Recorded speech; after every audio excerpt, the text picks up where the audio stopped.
છો સનસની crime news. હવે જોઈએ અગત્યના સમાચાર। વડોદરા શહેરના કારેલીબાગ પોલીસ મથકના પીઆઈ હરિત વ્યાસની ટ્રાફિક શાખામાં બદલી થતા સ્થાનિકોએ કર્યો વિરોધ।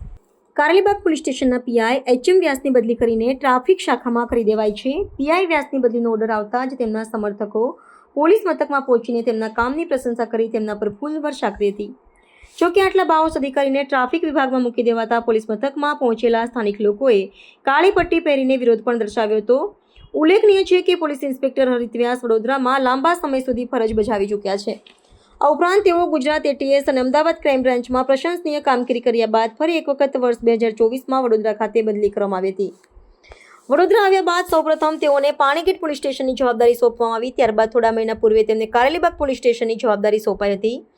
વડોદરા શહેરના 5 પોલીસ ઇન્સ્પેક્ટરની સોમવારના રોજ પોલીસ કમિશનર નસીમા કુમારે આંતરિક બદલીનો હુકમ કર્યો હતો। આ 5 ઇન્સ્પેક્ટરની બદલીમાં કારેલીબાગ પોલીસ ઇન્સ્પેક્ટરના ઇન્સ્પેક્ટર હરિત વ્યાસનું નામ આવતા સ્થાનિક લોકોમાં રોષ ફેલાયો હતો, જ્યારે પોલીસ બેડામાં પણ હરિત વ્યાસની બદલી અંગે ભારે ચર્ચા જાગી છે। સમર્થકો પોલીસ મથકમાં પહોંચીને તેમના કામની પ્રશંસા કરી તેમના પર ફૂલ વર્ષા કરી હતી। કારેલીબાગ પોલીસ સ્ટેશનના પીઆઈ એચએમ વ્યાસની બદલી કરીને ટ્રાફિક શાખામાં કરી દેવાઈ છે। એમ વ્યાસ સાહેબના આ વડોદરામાં અમે તો નસીબ સમજતા હતા કે એક વર્ષથી વડોદરામાં પાછા આવ્યા આવા બાહોશ અધિકારી। વડોદરા ક્રાઇમ બ્રાન્ચમાં પોતે સાહેબ પીએસઆઈથી લઈને અમદાવાદ ક્રાઇમ બ્રાન્ચ કહેવાય કે અમદાવાદમાં લોકો એમ કહેતા હતા કે અમદાવાદમાંથી અમારા વડોદરામાંથી આ સાહેબ આવ્યા તો ગુનેગારો ખુશ થયા, અને અહીંયા જ્યારે કારેલીબાગમાં ઘટના ઘટી, મર્ડર થયું કોર્પોરેટરના પુત્રનું, બીજેપીના પૂર્વ કોર્પોરેટરનું, ત્યારે આ અધિકારીમાં જો ખામી હોય તો એમને શું કામ મૂક્યા હતા? કમિશનર સાહેબને એવું તો રાતે રાત કોનું પ્રેશર આવ્યું? કોણ એમને માહિતી આપે જ આવી? સારા અધિકારીને મોકલીને કોને બચાવો છો? કોને બચાવો? ટ્રાફિકમાં મૂકો છો? ટ્રાફિકમાં પીઆઈ સાહેબોનો તો ક્યાં મૂકવા એ પ્રશ્ન છે વડોદરા શહેરમાં। અમે તો વર્ષોથી કહેતા સારા અધિકારીની આજે જાણી જોઈ જે પણ પોલિટિકલ કારણોસર બદલી કરી છે, અને સરકાર એક બાજુ એવું કહે છે કે તમે રિવ્યૂ આપો કે કયો અધિકારી કેવા કામ કરો છો, કે આ તો કેટલા એવા નેગેટિવ રિવ્યૂ આ તો જાહેર કરો પબ્લિકમાં। બધી જ પબ્લિક પૂછો, તમે વિસ્તારમાં ગમે ત્યાં પૂછો કે એચએમ વ્યાસ સાહેબ ક્યાં? 24 કલાક પોલીસ સ્ટેશનમાં મળે, એમના પોલીસ કર્મચારીના સ્ટાફને પૂછો, આત્મીયતા આવે। આ બધી ભીડ કંઈ બોલાયેલી નથી કે કોઈની નથી। ભાજપ હોય, કોંગ્રેસ હોય, આ વિસ્તારના તમામ લોકો એકમત થઈને સામાજિક નાગરિકો અહીં આવ્યા છે। એટલે મારે તો સીપી સાહેબને કહેવું છે કે સાહેબ તમે જાતે રિવ્યૂ લેવા નીકળો।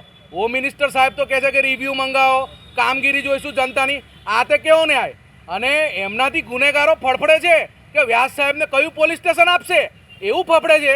તો એવા અધિકારી બાહોશને કામગીરી તમે આ તો હવાલદાર જેવી કામગીરી આપી છે, અપમાન કર્યું છે પોલીસ બેડાનું। અને આવું કરીને બીજા જે અધિકારીઓ એમનો સ્ટાફ કામ કરે એ 100% ડિમોલેશન થયો છે। એટલે અમે આ કાળી પટ્ટીને વિરોધ કરીએ છીએ કે પોલીસ કમિશનર સાહેબ અમે તમને હાથ જોડીએ છીએ, તમે નિષ્પક્ષ પોલિટિકલ વગર કામ કરો અને સારા અધિકારીને તમે પ્રોત્સાહન આપો। હજુ બી સાહેબ તમારા પર પ્રેશર હોય તો અમને કહો, અમે લોકો ટોળા ભરીને અમે આવીશું જાહેર હિતમાં। આ ખરેખર બહુ ખોટો નિર્ણય છે, અને 100% મારું માનવું છે કે આ પોલિટિકલ નિર્ણય લીધો છે, અને આવા અધિકારીને કરશે તો પછી જે સાહેબ કહે છે હોમ મિનિસ્ટર સાહેબ કે કોઈ પર ચમરબંધીને છોડવા નહીં આવે, તો કંઈ હોમ મિનિસ્ટર સાહેબ પકડવા નહીં જવાના। આવા બાહોશ અધિકારી ફફડે છે। આ કારેલીબાગમાં એમનો ઇતિહાસ લઈ લો અત્યારનો, અને હાજર થયા ત્યાંનો ઇતિહાસ લઈ લો। એટલે ખરેખર અમારે કમિશનર સાહેબને આપના મીડિયાના માધ્યમથી કહેવું છે કે ખરેખર સાહેબ આ નિર્ણય પર ફેરવિચારણા કરો।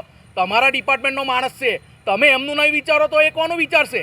લોકો ભલામણો લઈ લઈને અધિકારીઓ એવા કામ કરે છે અહીંયા, પણ એ પોતે બાહોશ માટે, પબ્લિક માટે અને જનતા માટે કામ કરે છે। તો તમે એમની વારે નહીં આવો તો કયો નેતા આવશે? એટલે આમનો અમે કાળી પટ્ટી બાંધીને સમગ્ર લોકોએ વિરોધ કર્યો છે આજે। દેવેન જયસ્વાલ, સામાજિક કાર્યકર્તા। સનસની ક્રાઇમ ન્યૂઝ ને સબસ્ક્રાઇબ કરો અને બેલ આઇકન દબાવી તાજી અને સચોટ ક્રાઇમ સમાચાર સૌથી પહેલા મેળવો।